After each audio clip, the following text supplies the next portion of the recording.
22 number के श्लोक में हेडिंग देखो, अग्निवेश के 7 प्रश्न किए गए हैं इस चैप्टर में। 28 में 26 में हेडिंग में लिखा है अग्निवेश के 7 प्रश्न। 28 में रस से रक्त का निर्माण कैसे होता है। सेकेंड लाइन में है तेजो रसानाम सर्वासाम मनुजा नाम यद उच्यते पित्त ऊष्मणे सैरागेण रसो रक्तत्वम रिक्षति। एक तो इसमें तेजो रसानाम का मतलब होता है रस की अग्नि, और दूसरा है पित्त ऊष्मणे का मतलब होता है रंजक पित्त। तो रस से रक्त के निर्माण में ये 2 कारण होते हैं।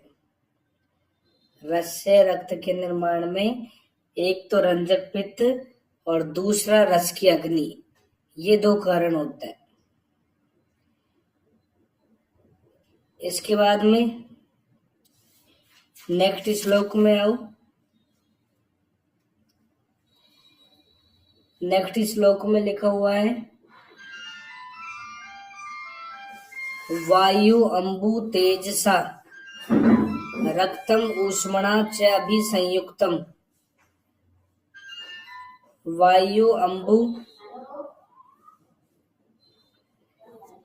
तेज और रक्त की ऊष्मा, वायु अंबु तेज रक्त की ऊष्मा, ये सब आपस में मिलकर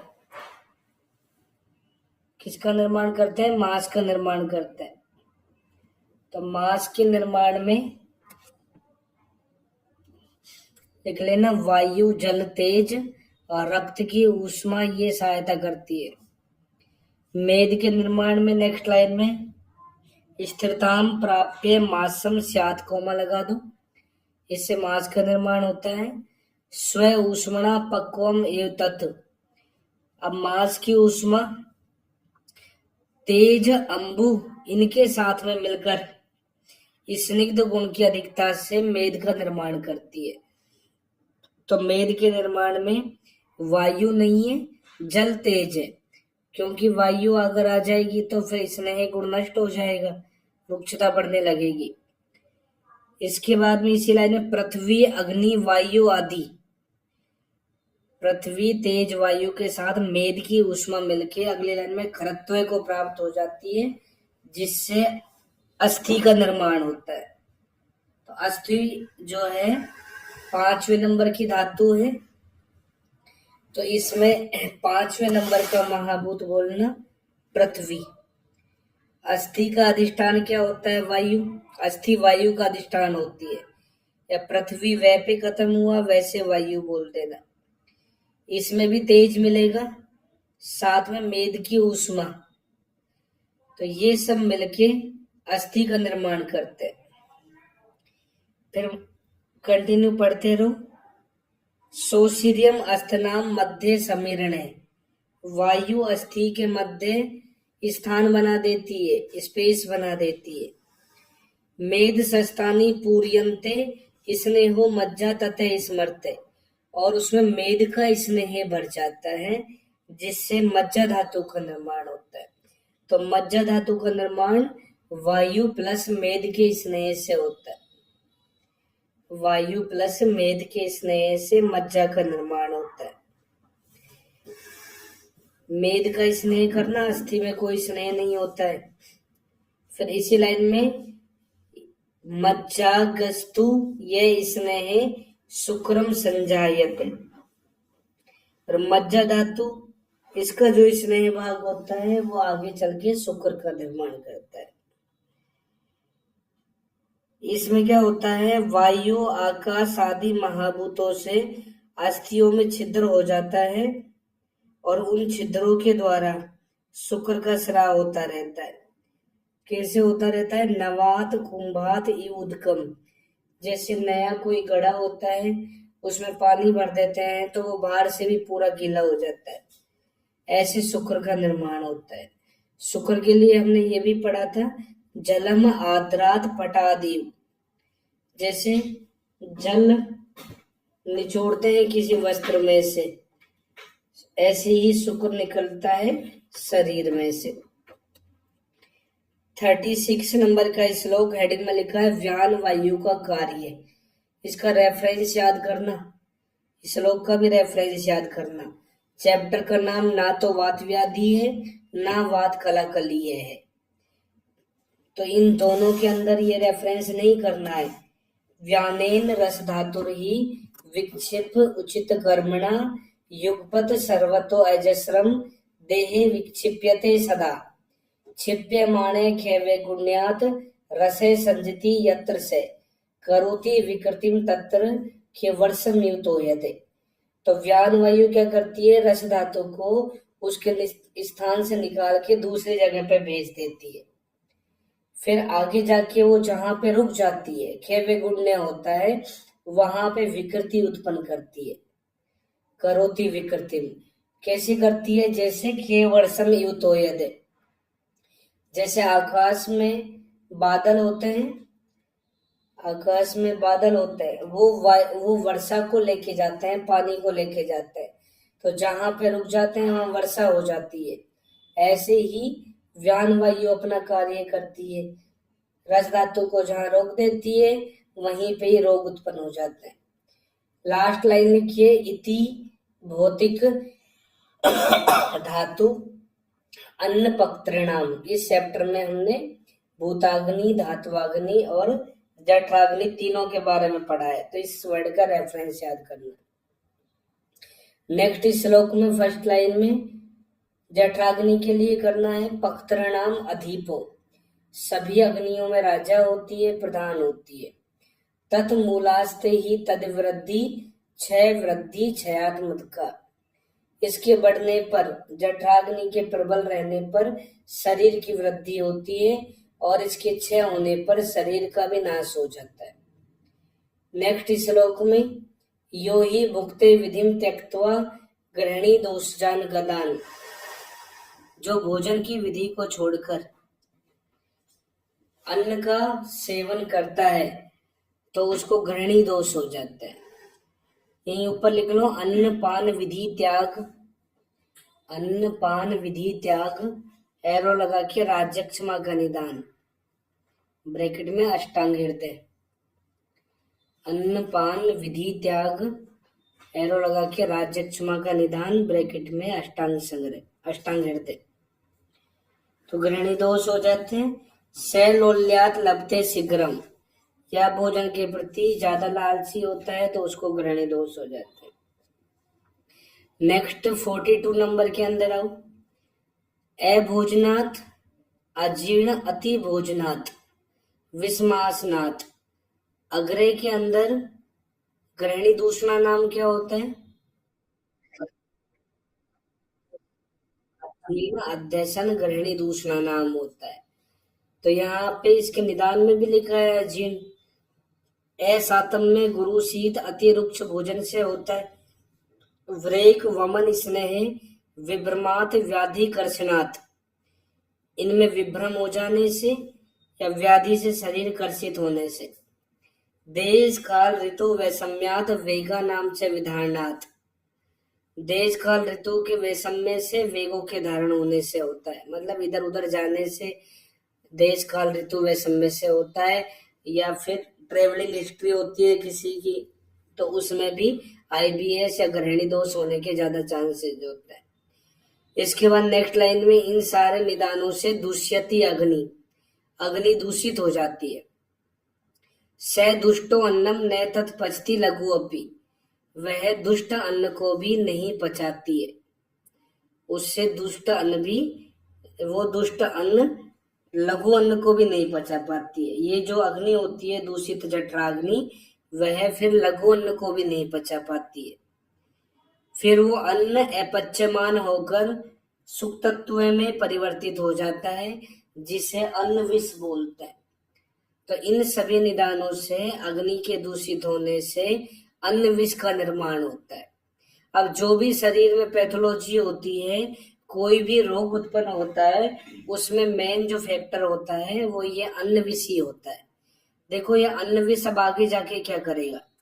नेक्स्ट श्लोक में सबसे पहले तो अजीर्ण के लक्षण बताएं, पता होना चाहिए तुम्हें, रेफरेंस भी पता होना चाहिए। चरक ने अजीर्ण के सामान्य लक्षण यहाँ बताए, कोई भेद वेद नहीं बताता है, बस बोलता है कि ये लक्षण है।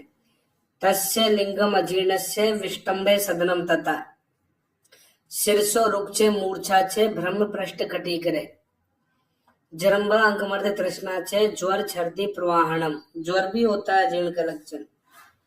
अरोचको एविपाकस्य, यहाँ तक जो लक्षण है पढ़ना इनको, ये सारे अजीर्ण के लक्षण होते हैं।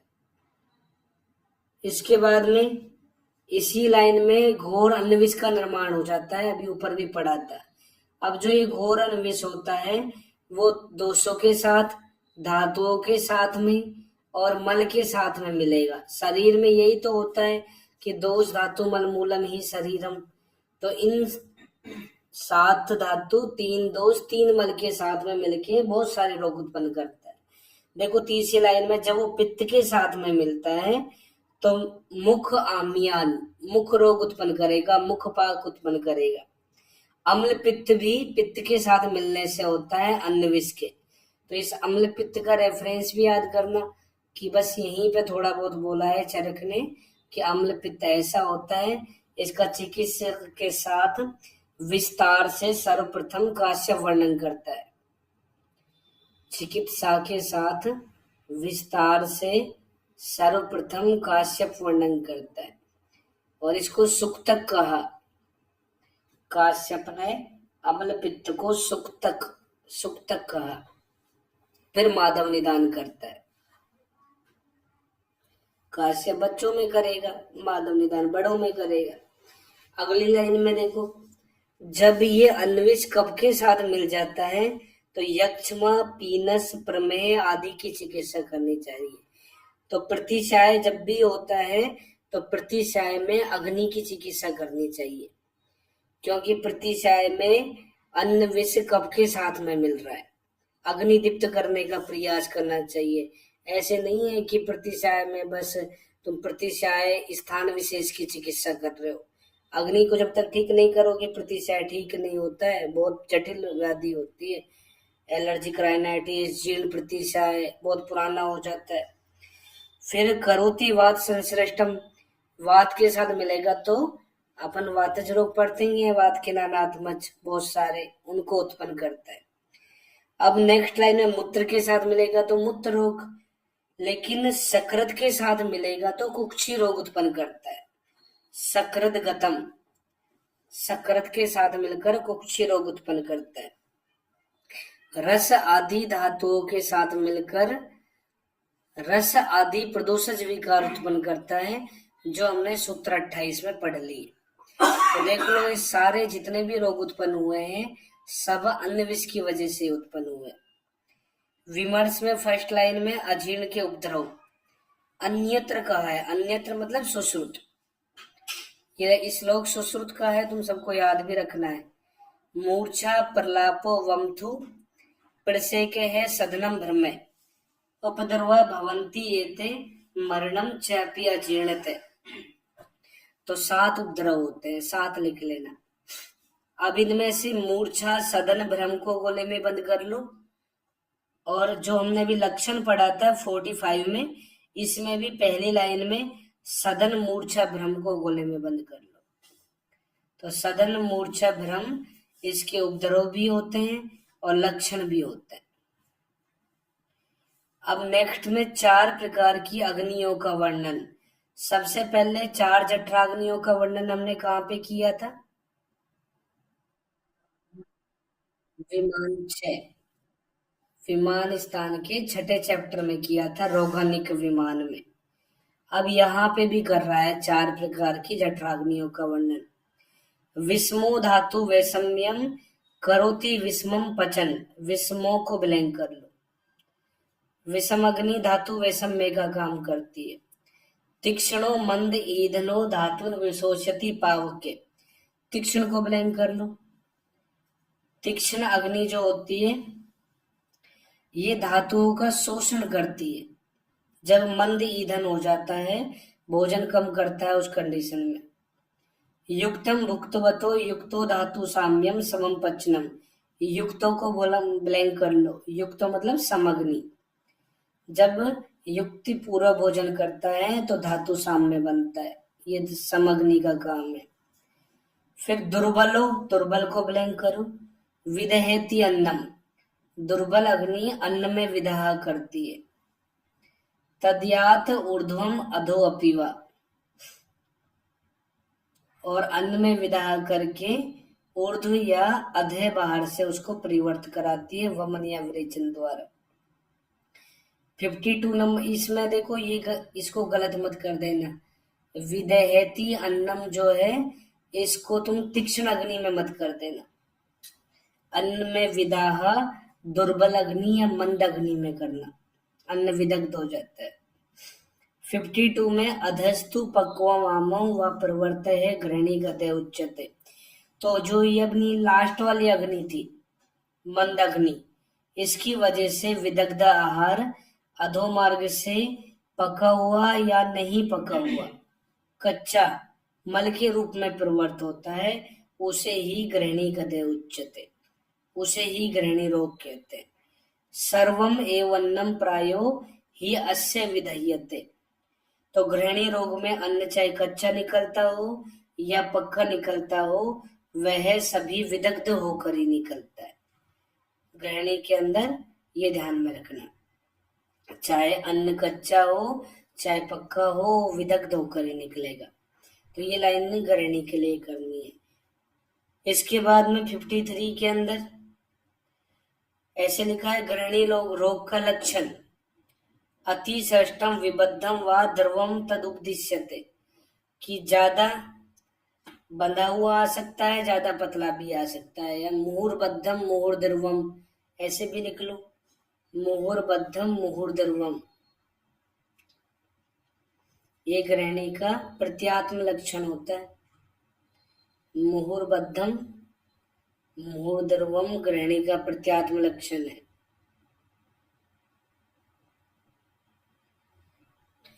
ये किसका प्रत्यात्म लक्षण है? बहुद्रव श्लेष्मा का संतापोदयमान से ज्वर होता है। तृष्णा अरोचक वैरस्य प्रसेक तमकान्वित है। ध्यान रखना कि गृहिणी के लक्षण में तमक श्वास भी होता है, हो सकता है गृहिणी की वजह से तमक श्वास भी होता है।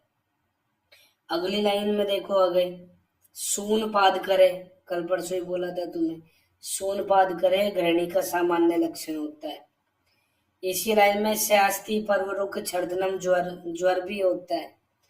लोहो आम गंधी तिक्त अम्ल उद्गार से जायते, लोहो आम गंधी या तिक्त अम्ल ऐसी उद्गार आती है।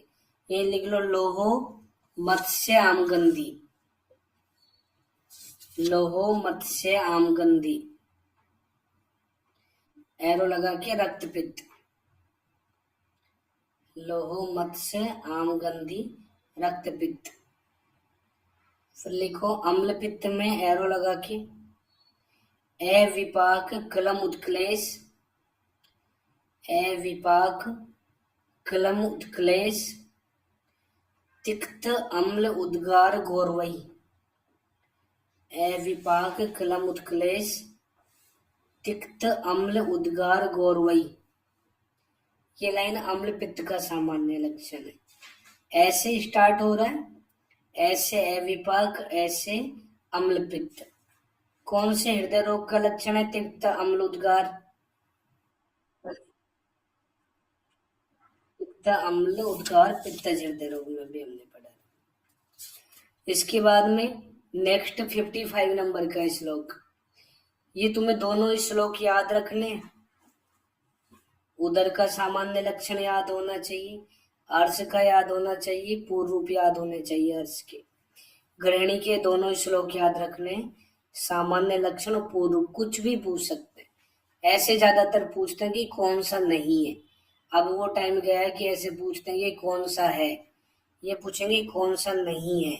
और जिनको याद है ना, इस श्लोक को वही सही कर पाएंगे, तो इनको ध्यान रख लेना, बहुत बार पूछते हैं। पूर्वरूपम तु तस्य इदम तृष्णा आलस्यम बलक्षय विदाहो अन्नस्य पाकस्य चिरात कायस्य गौरवम। तो इसके अंदर जो तृष्णा होता है वो गृहिणी का पूर्व रूप भी होता है और लक्षण भी होता है। तृष्णा दोनों के अंदर आता है, गृहिणी के पूर्व रूप और लक्षण दोनों में। 56 में गृहिणी क्या होती है? अग्नि अधिष्ठानम अन्नस्य गृहणात गृहिणी मता। गृहिणी अग्नि का आश्रय होती है, वह खाए हुए अन्न का ग्रहण करती है, इसलिए उसे गृहिणी कहते हैं। इसका स्थान कहाँ है? नाभि ऊपरी, नाभि के ऊपर रहती है। अग्नि बलेन उपस्तब्ध उपभृंगिता, अग्नि के बल से अवलंबित और बलिष्ठ रहती है। फिर अगली लाइन में अपक्वम धारियति अन्नम पक्वम सृजति पार्श्वतः, अपक्व अन्न का धारण करती है और पके हुए अन्न को अपने पार्श्व नीचे की तरफ निकालती है। दुर्बल अग्नि बला दुष्टा तो आमम एवं विमुंचती, अग्नि के दुर्बल होने से वह गृहिणी दूषित हो जाती है और कभी कभी कच्चे अन्न को भी बाहर निकालने लगती है, तो उस कंडीशन को हम गृहिणी दोष बोलते हैं। जब प्रॉब्लम केवल गृहिणी के अंदर ही होती है तो उसे गृहिणी दोष बोलते हैं, और आसपास और सिस्टम इन्वॉल्व हो जाते हैं और आज से इन्वॉल्व हो जाते हैं तो चक्रपाणी बोलता है कि वो गृहिणी रोग होता है। इन दोनों में ये भी अंतर होता है। षष्ठी पित्त धरा कला जो होती है उसे गृहिणी बोलते हैं। अगर उसी में ही दुष्टि है, वहीं पे ही कोई व्याधि उत्पन्न हो रही है तो उसे गृहिणी दोष बोलेंगे। नेक्स्ट 58 नंबर का श्लोक। 4 भेद होते हैं, वातज पित्तज कफज और सन्निपातज। नेक्स्ट वातज गृहिणी, इसमें दूसरी लाइन पढ़ना, तस्य अन्नम पच्यते दुखम सुक्त पाकम खरांगता। तो इसके अंदर जो अन्न है वो दुख से पचता है, सुक्त पाक होता है, अंग खर हो जाते हैं। खर वात का ही गुण होता है, तो खरांगता वातज में करना। इसके बाद में अगली लाइन में कंठास से सोफ होता है, तिमिर भी वात का नानात्मज होता है, वातज गृहिणी में करना। कौन से अर्थ में था तिमिर?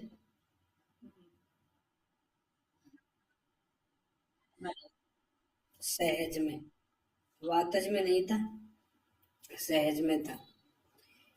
मुझे पता था कोई ना कोई बोलेगा इसलिए पूछा हूं तुम्हें। ध्यान से पढ़ो, कल ही पढ़ के आए हो तुम अभी। करणियों स्वयं है, कान में सूनापन होना किस रोग का पूर्व रूप होता है? उन्माद का। और कौन से ज्वर का लक्षण होता है?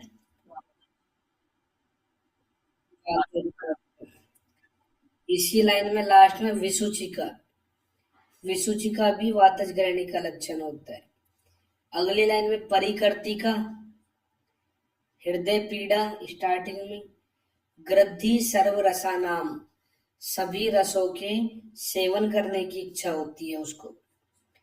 मन से सदनम तथा, मन में सदन होता है, इसलिए इसको साइकोसोमेटिक डिसऑर्डर बोलते हैं। मॉडर्न साइंस यही बोलती है कि जो आईबीएस होता है वो साइकोसोमेटिक डिसऑर्डर होता है। अपने आचार्य भी तो बोल रहे हैं कि मन में सदन होता है। वो पेशेंट 5-5 बार एक एक बात को रिपीट करता है, बहुत इरिटेट हो जाता है।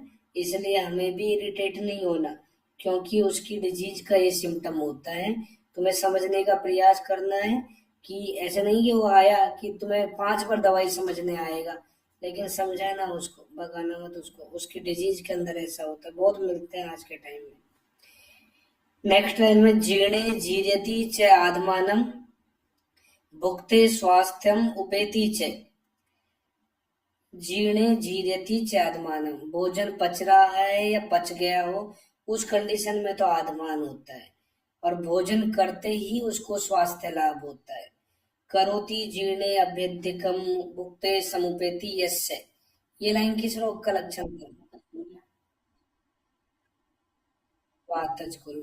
तो वातज कुल में सम उपेति ऐसा वर्ड लिखा है, वातज गुल में सम उपेति वर्ड लिखा है और वातज ग्रहणी में स्वास्थ्यम उपेति वर्ड लिखा है, इससे पहचानना।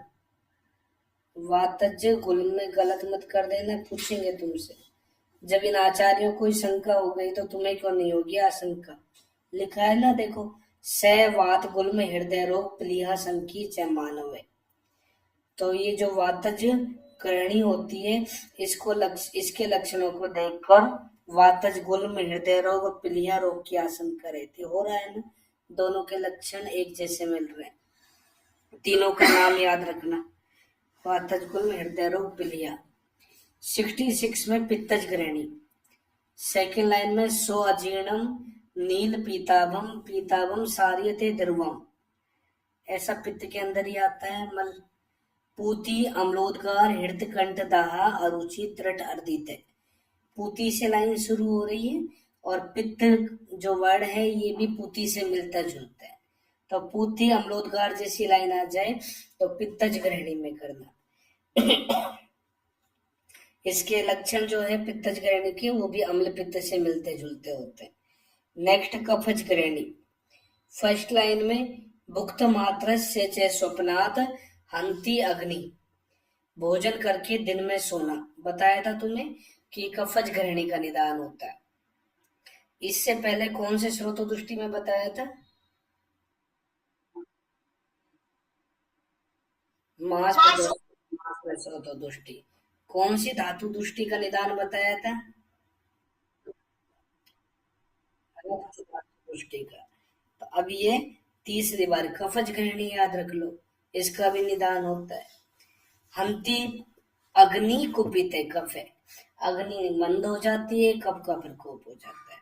अगली लाइन में देखो, तस्य अन्नम पच्यते दुखम, ऐसा वातज में भी था, लेकिन वहां पे सुक्त पाकम खरांगता लिख रहा है साथ में, और यहाँ पे हल्लास सर्दी अरोचका, दोनों को पहचान लेंगे, अलग अलग कर लेंगे। आस्य उपदेय माधुर्य कास स्टीवन पीनसा, ऐसे लक्षण कफज में ही मिलते हैं। नेक्स्ट लाइन में हृदय मन्यते स्त्यान, देखो हृदय पीड़ा वातज ग्रहणी में लिखा था, हृदय कंठ दाहा पित्तज ग्रहणी में लिखा है, हृदय मन्यते स्त्यान ये कफज ग्रहणी में लिखा है। मतलब ग्रहणी के अंदर हृदय की प्रॉब्लम भी होती है, हृदय रोग होने की भी आशंका होती है। लिखा है ना इसने, वातज ग्रहणी के अंदर हृदय रोग की आशंका होती है। बहुत बार सोचते हैं गैस पास नहीं हो रही है, ऐसे हो रहा है, और उसको अटैक आ जाता है, तो वो भी हमें देखना होता है। इसके बाद में उदरम स्तिमितम गुरु, उधर स्तिमित हो जाता है, गुरु हो जाता है। हृदयम च शून्यम, ये लाइन किसमें थी? दुष्टो मधुर है उद्गार है, मधुर उद्गार आती है। स्त्री सु हर्षणम, स्त्री में हर्ष नहीं होता, मतलब मैथुन की इच्छा नहीं रहती उसको। नेक्स्ट लाइन में आकृष्य अपनी दौर्बल्यम, आलस्य, कृष्ण नहीं है लेकिन फिर भी दुर्बलता रहती है, आलस्य रहता है। भिन्न आम श्लेष्म संसृष्ट गुरु वर्च प्रवर्तनम, ये लाइन देखो कफज ग्रहणी के अंदर है। और वात व्याधि वाले चैप्टर में श्लोक नंबर आओ तुम 230, चैप्टर नंबर 28 है, 28 नंबर का चैप्टर, श्लोक नंबर 230। कफाव्रत अपान वायु का लक्षण, इसकी पहली लाइन देखो, भिन्न आम श्लेष्म संसृष्ट गुरु वर्चय प्रवर्तनम, दोनों सेम ही लाइन है, कुछ डिफरेंस नहीं है। ये इस साल पीजी में क्वेश्चन आया था, लास्ट ईयर पीजी में क्वेश्चन आया था ये। पहले तो उन्होंने यही माना था कफाव्रत अपान, फिर बाद में उनको भी नहीं पता होगा, जिसने पेपर बनाया उसने पहले यही सोच के आंसर किया था, लेकिन बच्चों ने और ढूंढ लिया है ना, तो फिर बहुत आंसर हो गया इसका। तो याद रखना सेम लाइन कफज ग्रहणी में भी है, कफाव्रत अपान में भी है। 71 नंबर में आओ, वापिस वहीं आ जाओ। 71 नंबर के अंदर यस्य अग्नि पूर्वम उद्दिष्टो रोगानिके चतुर्विद। हमने जो ये 4 प्रकार की अग्नि है इनका वर्णन पहले ही कर लिया रोगानिक विमान में। तो इनमें से 3 अग्नि सम अग्नि को छोड़कर ग्रहणी दोष का कारण होती है। लिखा है तम च अपि ग्रहणी दोषम संवर्जम प्रत्यक्ष में। सम अग्नि को छोड़कर बाकी 3 अग्नि तो पूछ लें कि ग्रहणी दोष में कितनी अग्नि कारण होती है, 3 होती है। इसके बाद में नेक्स्ट सन्निपात में मिले जुले लक्षण है 73 में साम अग्नि साम ग्रहणी या आमज ग्रहणी बोल दो। दूसरी लाइन में तो ये लिखा है आम लिंगान्वितम, आमज ग्रहणी के लक्षण।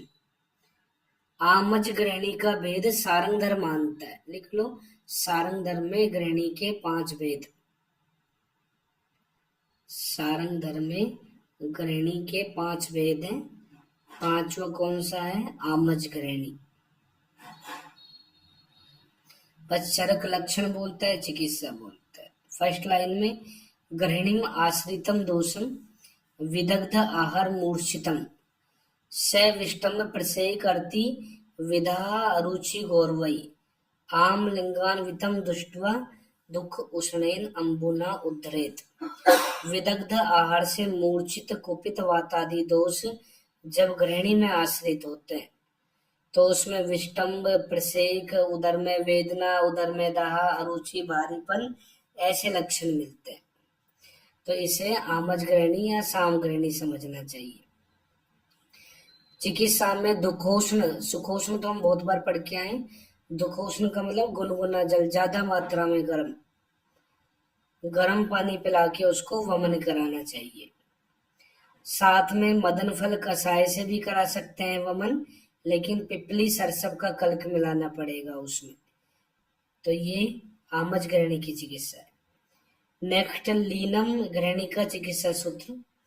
लीनम पक्वास्यस्थम वापि आमम श्राव्यम सदीपनई शरीर अनुगते सामे रसे लंघन पाचनम।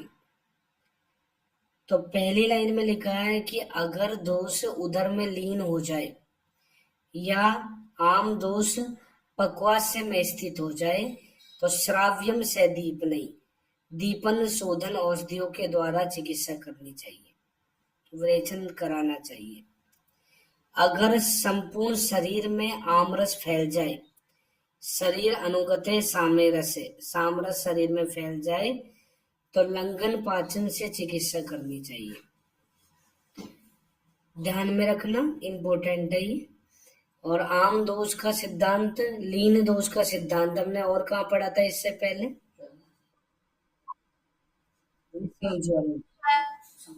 विषम ज्वर में पढ़ाई था कि जैसे बीज भूमि में पड़ा रहता है, जब अनुकूल काल वर्षा आती है तो अंकुरित हो जाता है वो, ऐसे ही ये लीन दोष का सिद्धांत होता है। विषम ज्वर में भी था, यहाँ ग्रहणी के अंदर भी है, पुनरावर्तक ज्वर में भी बोल सकते हैं। 77 नंबर में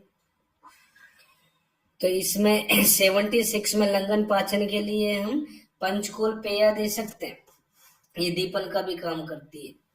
नेक्स्ट वातज ग्रहणी में दीपनीय युक्तम सर्पी, दीपनीय सर्पी का प्रयोग करेंगे जब आम का पाचन हो जाए उसके बाद में। नेक्स्ट श्लोक में सक्त विणमूत्र मारुत, ऐसी कंडीशन हो जाए वातज ग्रहणी में तो द्वियहम त्रियहम व समिस्नेयम स्विन अभ्यक्तम निरूयेत। 2 दिन या 3 दिन तक घृतपान द्वारा स्नेहन तथा स्वेदन करने के बाद में वातग्न तेलों का मर्दन करके निरूबस्ती देनी चाहिए। इसके बाद तत् एरंड तेलेन सर्पीसा तिलवकेन व सचारेण अनिले शांते श्रस्त दोषम विरेचित। जब निरूबस्ती से वात की शांति हो जाए, दोष शिथिल हो जाए तो एरंड तेल में छार मिलाकर या तिलवक घृत में छार मिलाकर विरेचन कराना चाहिए। तो ये लाइन वातज ग्रहणी का चिकित्सा सूत्र है, ये लाइन वातज ग्रहणी के अंदर करनी है। वातज में करना, विरेचन देख के पित्तज में मत कर देना, छार देख के कफज में मत कर देना। नेक्स्ट 80 नंबर में बद्ध वर्च हो जाए, रुक्ष आस्य हो जाए तो अनुवासन बस्ती देनी चाहिए। नेक्स्ट श्लोक में निरूढ़म च विरिक्तम च सम्यक चैव अनुवासितम। अभी हमने निरू भी दे ली, विरेचन भी करा दिया, अनुवासन का प्रयोग भी कर दिया, लेकिन उसके बाद में लास्ट में क्या करना चाहिए? सर्पी अभ्यासेद पुनः, सर्पी का वापस से अभ्यास करना चाहिए। क्यों करना चाहिए? क्योंकि अभी तुम्हें लक्षण बताया था कि सुक्त पाकम खरांगता, ग्रहणी वातज जो होती है इसमें सारे अंग खर होते हैं, इतनी ज्यादा ड्राइनेस आ जाती है। उस कंडीशन को दूर करने के लिए इसमें ही घृत का प्रयोग करते हैं ज्यादा मात्रा में। वातज में घृत का प्रयोग जनरली पित्तज वाली कंडीशन में करते हैं, लेकिन ग्रहणी रोग में घृत ज्यादातर वातज ग्रहणी में बताएं। ध्यान रखना इस बात को भी। खरंगता, पूरा शरीर ही खर पड़ा है, इसलिए घृत देना चाहिए। बाद में भी सर पे अभ्यास करने के लिए बोल रहा है। इसके बाद में नेक्स्ट 10 मूलाध्याय घृत। सबसे पहले कौन से गुल्म में था? कफज गुल्म। गुल्म की बात करें तो कफज गुल्म, और ग्रहणी की बात करें तो वातज ग्रहणी। इसमें सेकंड लास्ट लाइन देखो, सैंधव उद्भिद सामुद्र विड रोमक सोवर्चल पाक्य। ये 7 लवण होते हैं इसमें। 10 मूलाध्याय ग्रंथ के अंदर 7 लवण पड़े। ऐसा कौन सा ग्रंथ है जिसमें 7 लवण होते हैं? 10 मूलाध्याय, और कोई सा भी नहीं है। पूरे चिकित्सा स्थान को पढ़ के देख लेना। लास्ट लाइन में पायेत प्रसरतम, इसकी मात्रा 1 प्रसरत होती है जो 2 पल के बराबर होती है। नेक्स्ट श्लोक त्रिउष्णाध्याय ग्रंथ। कौन से गुल्म में था? इससे आगे पढ़े, पंच मूलाध्याय घृत तथा चूर्ण। सेकंड लास्ट लाइन में पिबेद चूर्णम सुखम बुना, सुखोष्ण जल के साथ में देते हैं पंच मूलाध्याय चूर्ण को। अगली लाइन में वाते श्लेष्म आवर्ते सामे कपेवा वायुना उद्धृते। वात और कफ से आवृत ग्रहणी विकार, शाम कफ की वृद्धि हो जाए या वायु की ज्यादा वृद्धि हो जाए तो ऐसी कंडीशन में इसका प्रयोग करना चाहिए चूर्ण का। पाचनार्थम अग्नि संदीपनम परम, पाचन में श्रेष्ठ है, दीपन में श्रेष्ठ। 94 में आम पक्व पुरुष की परीक्षा। रेफरेंस याद कर लो, चरक चिकित्सा 15। सर्वप्रथम सुश्रुत उत्तर तंत्र 40 में। चरक सुश्रुत में कंट्रोवर्सी हो तो पहले सुश्रुत के अनुसार आंसर करना। सुश्रुत उत्तर तंत्र 40 में। इसके बाद में 95 में, इसमें 94 में देख लो, मज्जती आमा गुरुत्वात विट को म लगा दो। आम मल या गुरुमल जो होता है वो डूब जाता है जल के अंदर, लेकिन पक्व मल जल पे तैरता रहता है। पक्वात उत्पलवते जले। नेक्स्ट श्लोक 96, चित्रकादि गुटिका या वटी। इसके अंदर 15 घटक द्रव्य होते हैं। 15वें चैप्टर में ही पढ़ रहे हैं। 15 घटक द्रव्य होते हैं। ऐसे लिख लो शॉर्ट में, षड उष्ण, पंच लवण, षड उष्ण, पंच लवण, क्षार दुए और हिंगु अजमोदा। षड उष्ण, पंच लवण, क्षार दुए, हिंगु अजमोदा, ऐसे 15 घटक होते हैं इसमें। दूसरी लाइन में भावना किसकी देते हैं? मादा। मादा में मा से मातुलुंग, दा से दाडिम। ग्रहणी क्या है? मादा।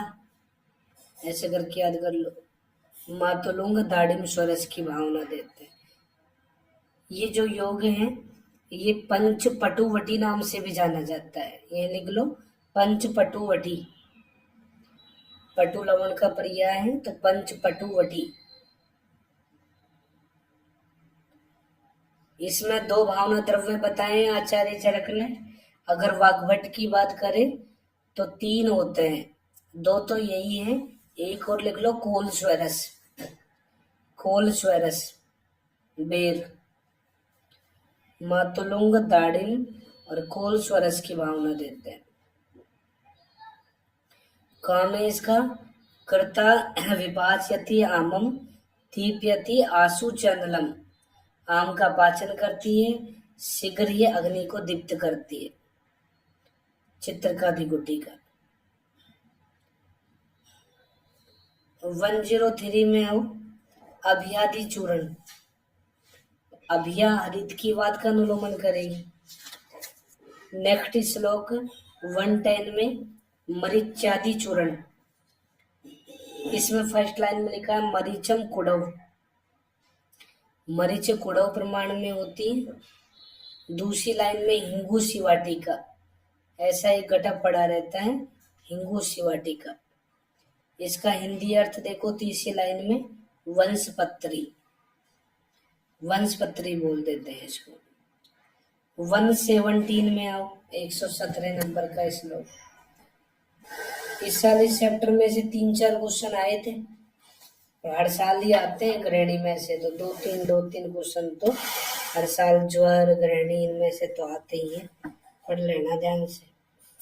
117 नंबर वाला क्वेश्चन आया था, लेकिन इसको इन्होंने चक्रदत्त करके पूछा था। जो चरक बोलता है वही चक्रदत्त बोलता है, कोई अलग थोड़ी बोलेगा। तो इसके अनुसार यह आंसर करना था वो। तक्र से संबंधित कौन से कथन सत्य हैं? 3-4 कथन लिख दिए, पर पूछा था एक सही है, दो सही है, दूसरा सही है, तीसरा सही है, ऐसे पूछा था। तो फर्स्ट लाइन में तक्रम तो ग्रहणी दोषी, दीपन ग्राही लागुआत। तक्र को ब्लैंक कर लो, दीपन ग्राही और लघु DLG, DLG दीपन ग्राही लघु गुण से काम करती है। तक्र यहाँ भी काम में आ रही है, उधर में भी काम में आई थी, अर्श में भी काम में आई थी, तीनों में काम में आती है, तीनों में मंदग्नि होती है। अगली लाइन में देखो, सारे दोषों को कैसे शांत करती है। श्रेष्ठम मधुर पाकित्वात नैचे पित्तम प्रकोपियेत। नैचे पित्तम प्रकोपियेत मतलब पित्त को शांत करती है, मधुर विपाक होने से। मधुर विपाक होने से पित्त को प्रकोपित करती है, पित्त को शांत करती है। तो कौन से कारण से पित्त को शांत करेगी? मधुर विपाक से। इसी लाइन में कसाय उष्ण विकासी रुक्ष होने से कफ में हितकारी है।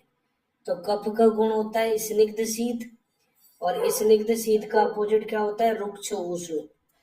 तो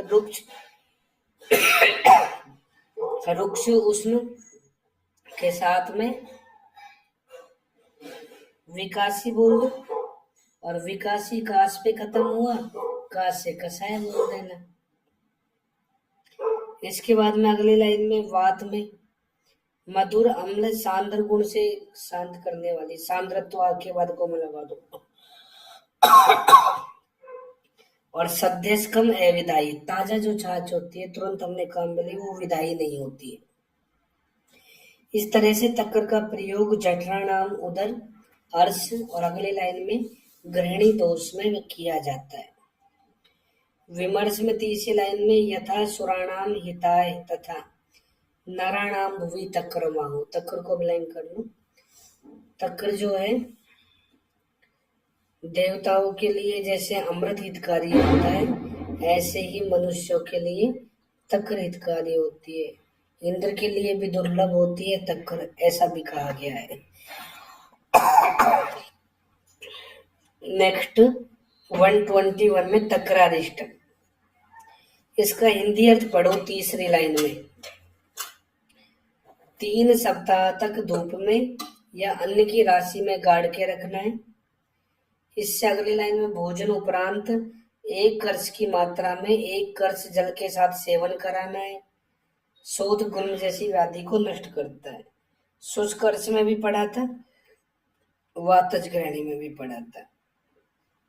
सूत्र स्थान में कहाँ पढ़ा था?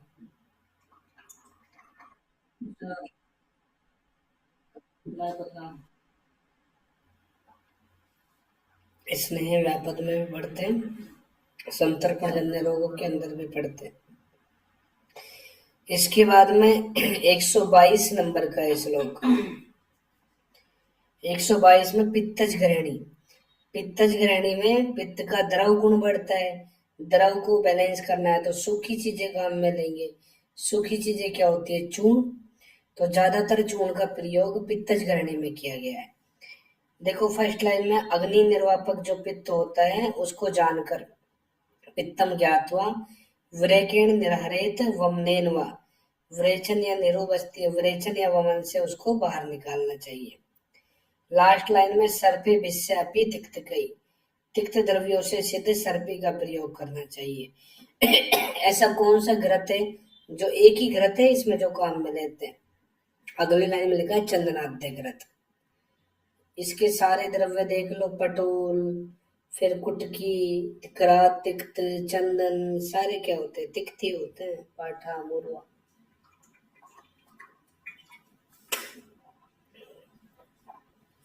चंदनादि तेल का रोग अधिकार क्या है? पूरा आंसर दिया करो। ज्वर, ज्वर की तो फैक्ट्री लगी पड़ी है।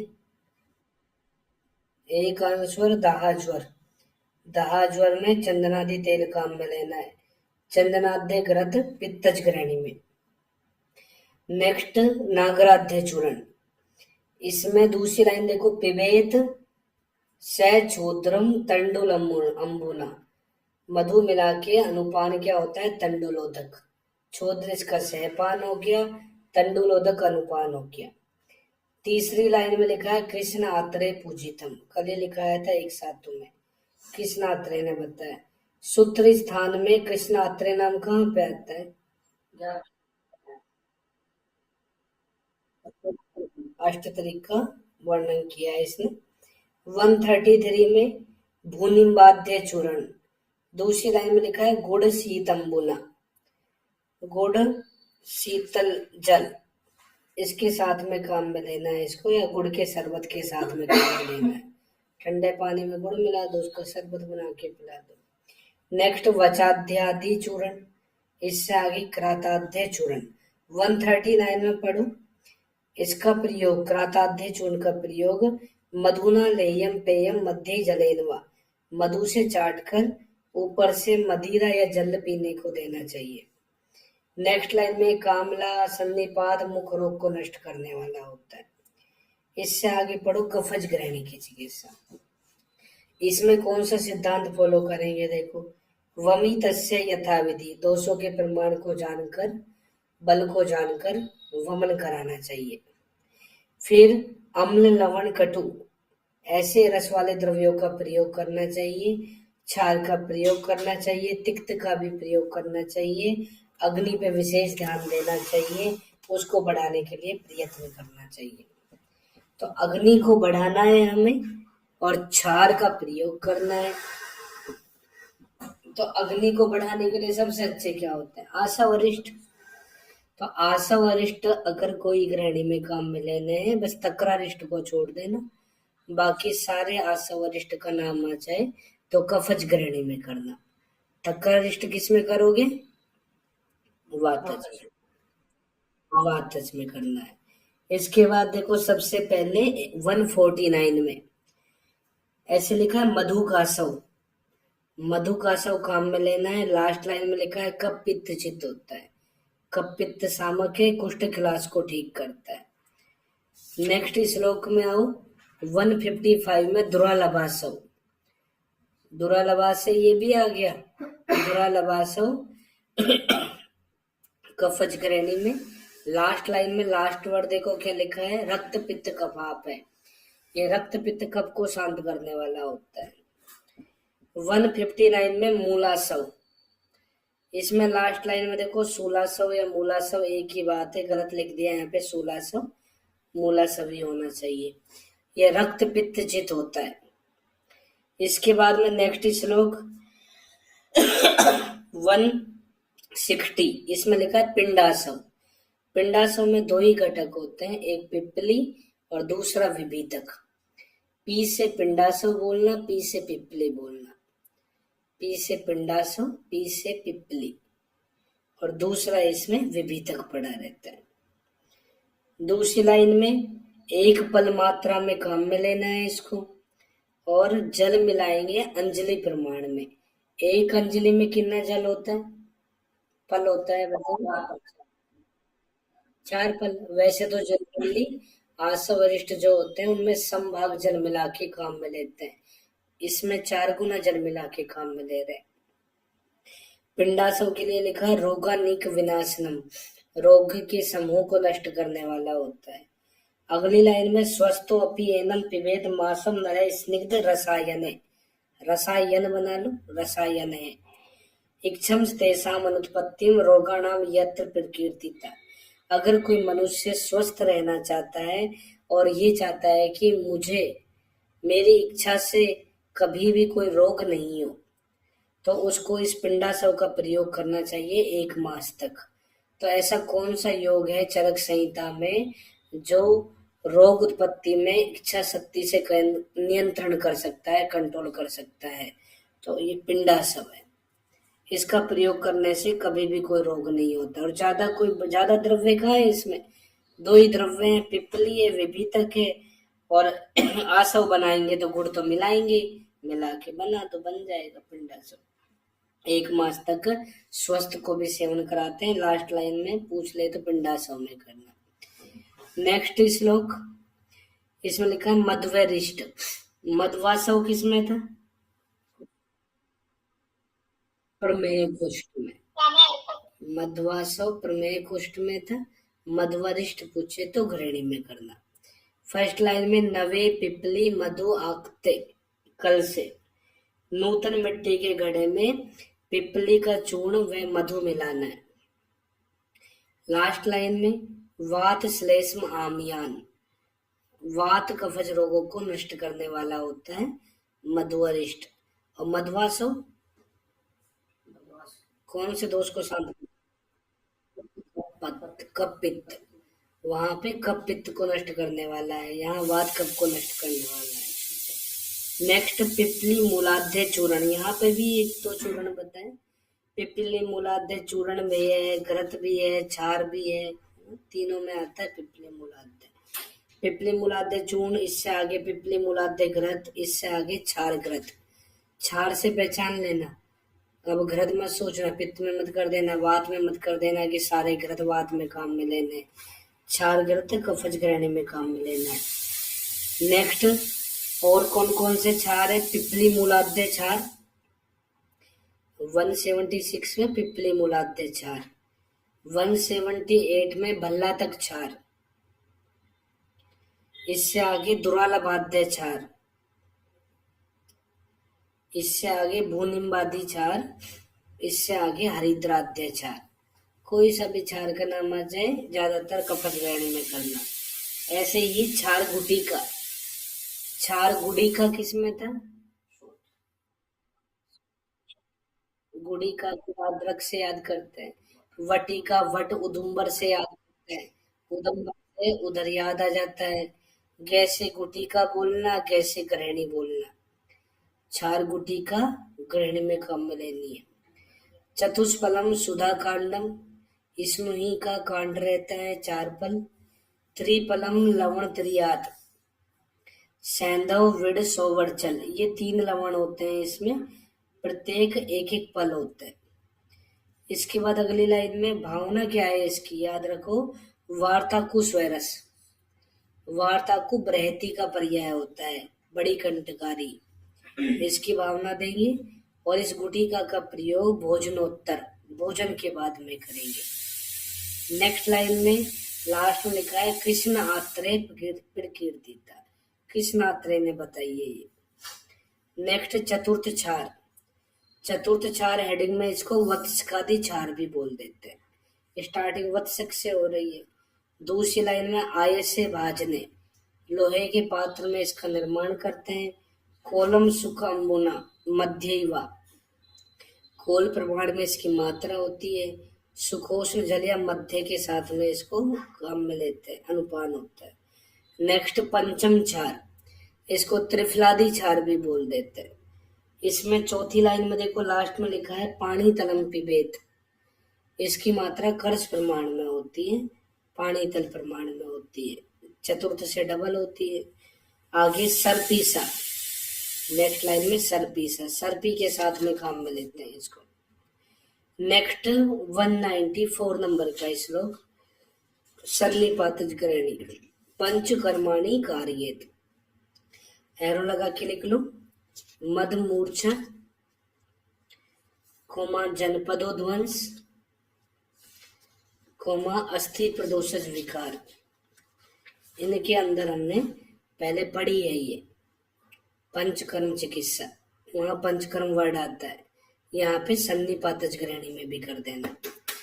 दूसरी लाइन में घृत क्षारा सवरिष्ठ, इनका प्रयोग करना चाहिए क्योंकि सभी दोषों का इन्वॉल्वमेंट होता है, अग्नि को बढ़ाने वाली चिकित्सा करनी चाहिए।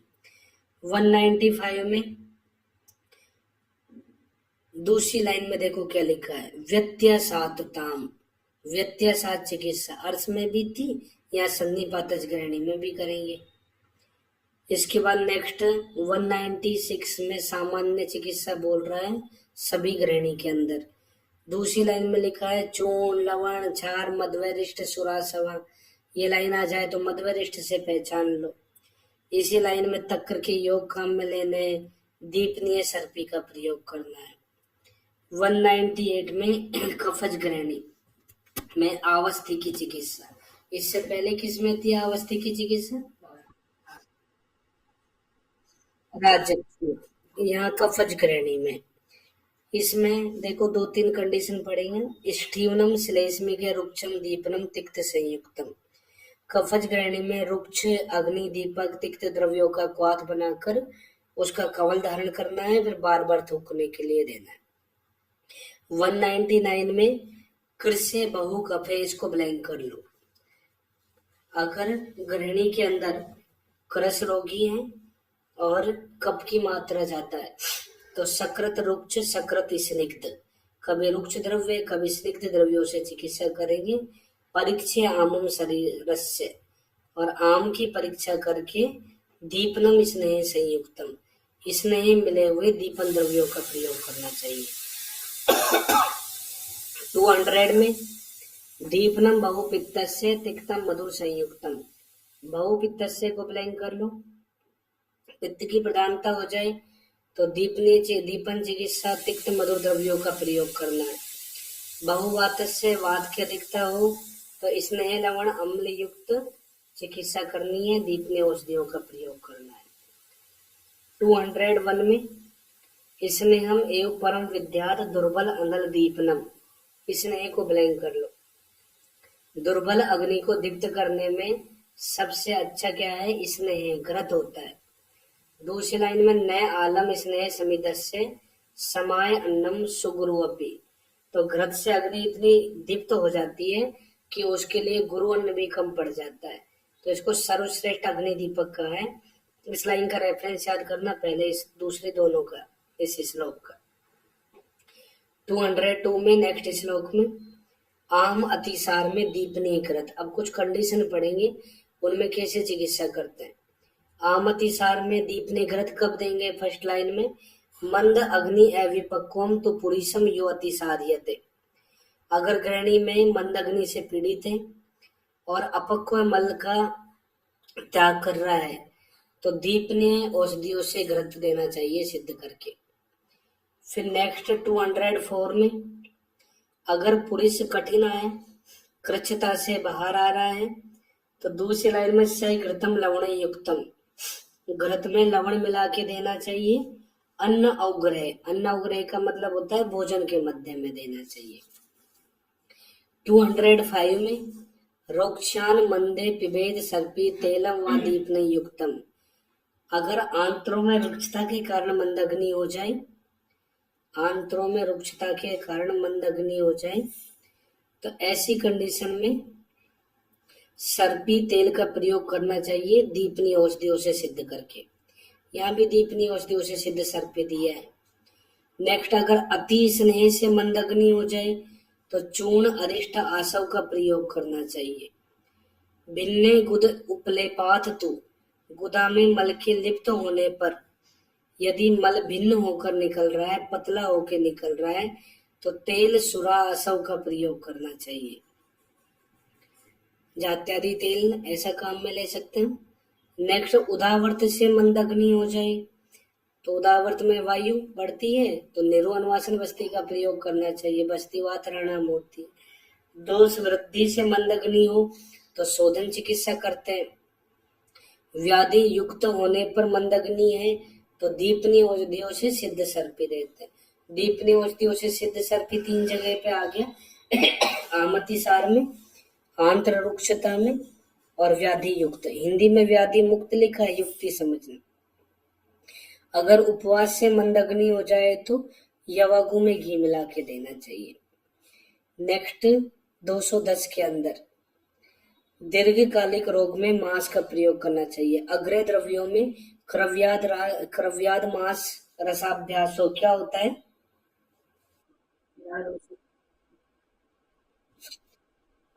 ग्रहणी दोष 100 सरसोगना नाम, ग्रहणी दोष 100 सरसोगना नाम होता है। तो देख लो, ग्रहणी पढ़ रहे हैं, सोच में भी हम पढ़ के आए। सेकंड लास्ट लाइन में लघु तीक्ष्ण औषित शोधित्वात, लघु तीक्ष्ण उष्ण शोधन, ये इसकी प्रॉपर्टी होती है। दीप्यति आसु ते अंधलम, शीघ्र अग्नि को दीप्त करता है। मास उपचित मासत्वाद आसु तरह भ्रंगणा, तो ये क्रव्याद मास के लिए कही गई है कि मास कोई दूसरे का खा रहा है तो उसका मास जल्दी से जल्दी भ्रंगण करने वाला होता है। 211 में ना भोजनेन कायाग्नि दीप्यते ना अति भोजनात्, इस लाइन का रेफरेंस याद कर लो। यदि भोजन नहीं किया है तब भी जठराग्नि दीप्त नहीं होती है, या ज्यादा भोजन कर लिया है तब भी जठराग्नि दीप्त नहीं होती है। अब एक अग्नि की विकृति होती है 217 के अंदर, उसे बोलते हैं भस्मक रोग, हेडिंग में भस्मक रोग। और इस श्लोक के लास्ट में लिख रहा है अत्यग्नि संभवा, तो इस श्लोक में तीक्ष्ण अग्नि लिखा हुआ है, इसको कट करके अत्यग्नि कर लो। तीक्ष्ण अग्नि एक अलग कंडीशन है, अत्यग्नि एक अलग कंडीशन है। तो सर्वप्रथम भस्मक नाम किसने दिया?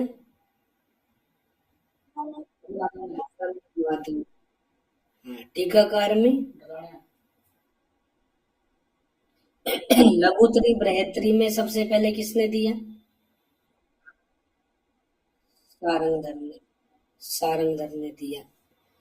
तो फर्स्ट लाइन पढ़ो, इसमें क्या होता है? नरे क्षीण कफे पित्तम कुपितम मारु तनुगम। इसमें क्या होता है कि कफ क्षीण होता है और वात पित्त बढ़ी हुई होती है। फिर तीसरी लाइन में पक्त्वा अन्नम सह ततो धातु शोणित आदीन पचती अपी, तो शीघ्रता से धातुओं का क्षय कर देती है वो, जब अन्न कम पड़ जाता है तब। अगली लाइन में भुगते अन्य लभते शांति, भोजन करते ही शांति मिलती है। जीर्ण मात्रे प्रताम्यति, और भोजन पचते ही वापिस से बढ़ जाता है। ये लाइनें सब तुम्हें अत्यग्नि के लिए करनी है। ये लाइन किसमें करोगे फिर? प्रकृतिस्थम यदा पित्तम मारुते श्लेष्मणे क्षय, आस्याम, ये आस्याम कर्ष की लाइन है। पढ़ाया था, कहाँ पढ़ाया था? सूत्र 17 में से लिख लेना। इसके बाद में नेक्स्ट श्लोक 221, चिकित्सा क्या करेंगे इसमें? गुरु स्निग्ध शीत मधुर पिच्छल द्रव्यों का प्रयोग करेंगे जो कफ को बढ़ा दे। दूसरी लाइन में मुंह अजीर्ण अपि भोज्यानि अस्य उपहार्येत, ऐसा कौन सा रोग है जिसमें अजीर्ण होते हुए भी बार बार भोजन दिया जाता है? तो याद रखना, अत्यग्नि या भस्मक। इसमें अजीर्ण होते हुए भी वापस से बार बार भोजन दे सकते हैं, नहीं तो धातुओं का क्षय से अच्छा है अजीर्ण ही रहे। नेक्स्ट श्लोक 223 में और क्या कर सकते हैं? पायसम कृसरा, खीर दे सकते हैं, कृसरा दे सकते हैं, स्निग्ध पेस्टिक गुड़ के विकार दे सकते हैं। अगली लाइन में ओदक आनुप मांस का प्रयोग कर सकते हैं। सुलक्षण स्थिर तोय में चलने वाली मछलियों का प्रयोग कर सकते हैं।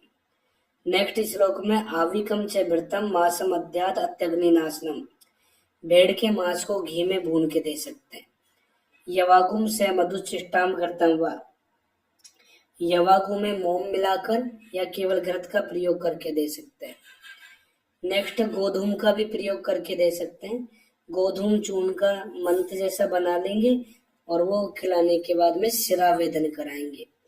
शिरावेदन कराएंगे क्योंकि पित्त बहुत बढ़ा हुआ है, तो रक्त मोक्षण करा सकते हैं पित्त में। नेक्स्ट 227 में फलानाम तेल, ऐसे फल का प्रयोग करना है जिनसे तेल निकलता हो, जैसे हिंदी में लिखा है तिल, सरसों, बादाम, इनका प्रयोग करेंगे। उनसे उत्कृंच कल्पना बनाएंगे। पूछेंगे तुमसे उत्कृंच का प्रयोग कौन से रोग में बताया है? भस्मक में। क्या होती है दूसरी लाइन में? तिल, बादाम आदि द्रव्यों को सिल पर पीसकर गर्म जल मिलाकर बनाए हुए पिंड का नाम उत्कृंच होता है। 228 में पिबेत शीतंबुना सर्पी मधुच्छिष्टेन संयुक्तम, तो शीतल जल से पिलाना है मधुच्छिष्ट और घृत, इनको आपस में मिलाकर। नेक्स्ट लाइन में आनु प्रसिद्धान व त्रीन स्नेहांश तेल वर्जितान, आनु पशु पक्षियों का मांस रस तेल को छोड़कर बाकी 3 स्नेह से सिद्ध करना है। समितम, समित कल्पना हिंदी में देखो विमर्श में तीसरी लाइन में, समित का अर्थ होता है दूध में पकाया हुआ गेहूं का आटा, तो समित गोधूम कल्पना होती है, पता रखना, गोधूम कल्पना होती है समित। इसमें भी 3 स्नेह का प्रयोग करना है, तेल नहीं करेंगे क्योंकि तेल उष्ण होता है। नेक्स्ट 23 में नारी स्तन्य का प्रयोग करेंगे उदुम्बर त्वचा के साथ में। नेक्स्ट श्लोक में श्यामा त्रिवर्त, इनसे व्रेचन करा देंगे। नेक्स्ट श्लोक दूसरी लाइन में, फर्स्ट लाइन में मेध्यम, मेद को बढ़ाने वाले, ये मेध्यम मतलब मेद को बढ़ाने वाला ही समझना तू, और कब को बढ़ाने वाला हर विहार देते हैं। दूसरी लाइन में भुक्त्वा प्रस्वप्नम दिवाम, ये भी बताया था तुमने, भोजन करके दिन में सोना, ये कफज ग्रहणी का तो निदान होता है और भस्मक रोग की चिकित्सा होती है।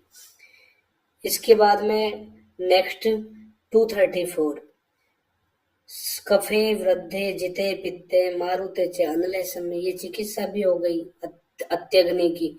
कफ जब बढ़ जाए, वात पित्त शांत हो जाए, अग्नि सम हो जाए, तो समझना कि अत्यग्नि ठीक हो गई। लिखा है दूसरी लाइन में पुष्टि आयु बल वृद्धि, समग्नि के लिए कर सकते हैं लाइन।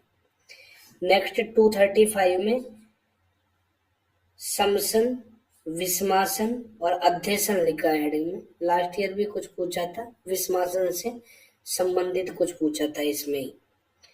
तो सबसे पहले तो रेफरेंस याद करो कि समसन, अध्यसन, विस्मासन का वर्णन चरक ने कहाँ किया है, चिकित्सा 15 में। इसमें पहली लाइन में समसन क्या होता है, पथ्य अपथ्यम यह एकत्र, भुक्तम समसनम मतम, पथ्य अपथ्य को एक साथ मिलाकर भोजन करना ही समसन होता है। विस्मासन दूसरी लाइन में विषम को ब्लैंक कर लो, बहु व अल्पम वापि अप्राप्त अतीत कालियो, ज्यादा मात्रा में या कम मात्रा में या बिना किसी समय भोजन करना, तो उसे विस्मासन बोलते हैं। विस्मासन अग्र में क्या होता है, अग्नि, अग्नि में समय का नाम होता है। भुक्तम पूर्वान से तू पुनः अध्यसन को ब्लैंक कर लो, मतलब पहले का भोजन नहीं पचा, उसके ऊपर वापस से भोजन करा दिया, उसे अध्यसन कहते हैं। नेक्स्ट त्रीणी अपि एतानी मृत्युम व घोरान व्याधिन सृजंती वा, ये लाइन इन तीनों के लिए करना कि 3 विकार ऐसे होते हैं, 3 ये 3 कर्म ऐसे होते हैं, समसन, विस्मासन, अध्यसन। अगर ये युक्ति पूर्वक रहते हैं तो ठीक भी रहते हैं, अगर ये बिगड़ जाए तो ये मृत्यु या व्याधि को उत्पन्न करने वाले होते हैं और यही काम करेंगे। ये लाइन आ जाए तो 68 साल गृहिणी के लिए मत कर देना बस। 237 में प्रातः आसे तू अजीर्ण अपि सायं आसो न दुष्यति, सुबह का भोजन नहीं पचा लेकिन अब शाम को भोजन कर लिया तो कोई प्रॉब्लम नहीं है, लेकिन शाम का भोजन नहीं पचा और सुबह भोजन कर लिया तो उससे प्रॉब्लम हो जाती है। इनके लिए एग्जाम्पल दिया है कि जैसे कच्चे दूध में दूसरा कच्चा दूध मिला दिया तो नहीं फटता है, तो ये लाइन तो सुबह के भोजन में अजीर्ण होने पर सायंकाल भोजन के लिए। और जैसे कच्चे दूध में गर्म दूध मिला दिया तो वो फट जाता है। ये सायंकाल के भोजन से अजीर्ण होने पर सुबह के भोजन करने पे होती है। ऐसा क्यों होता है?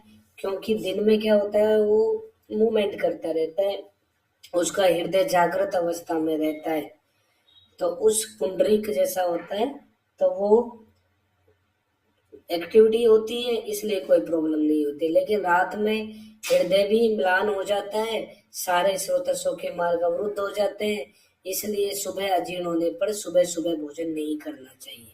देखो इस श्लोक में क्या कहा है, 237 में पहली लाइन में लिखा है, प्रातः काल का अजीर्ण सायकाल भोजन न दुष्यति, कुछ परेशानी नहीं करेगा। जैसे दूसरी लाइन में दिवा प्रबुध्यते अर्केण हृदय पुंडरीकवत, कि दिन में सूर्य की किरणों से कमल खिला रहता है, उसी प्रकार दिन में सूर्य की किरणों से हृदय भी विकसित रहता है, जिससे स्रोतांशी स्फुटंती, सारे स्रोतसों के मार्ग खुले हुए रहते हैं, कोई प्रॉब्लम नहीं है। नेक्स्ट श्लोक में लिखा है, एग्जाम्पल अविदग्धे इव क्षीरे क्षीरम अन्यत विमिश्रितम, जैसे कोई अविदग्ध कच्चे दूध में दूसरा कच्चा दूध मिला दे तो कोई प्रॉब्लम नहीं होती। 241 में, रात्रि में हृदय मिलान हो जाता है, संवर्ते सुआयन स्रोतसों के मार्ग बंद हो जाते हैं। तो दूसरी लाइन में कहा है कि विदग्ध दूध में अगर कोई कच्चा दूध मिला दे तो फट जाता है। ऐसे ये लाइन सायकाल के अजीर्ण में प्रातःकाल भोजन के लिए कही गई है। फिर नेक्स्ट श्लोक की फर्स्ट लाइन, अंतर अग्नि गुणादेयम यथा धार्यते, इस चैप्टर में हमने अग्नि का महत्व पढ़ा है। अगर अग्नि शांत हो जाती है तो मनुष्य शांत हो जाता है, अग्नि शांत रहती है तो मनुष्य भी बढ़ता रहता है। जाओ इससे आगे कल पढ़ेंगे।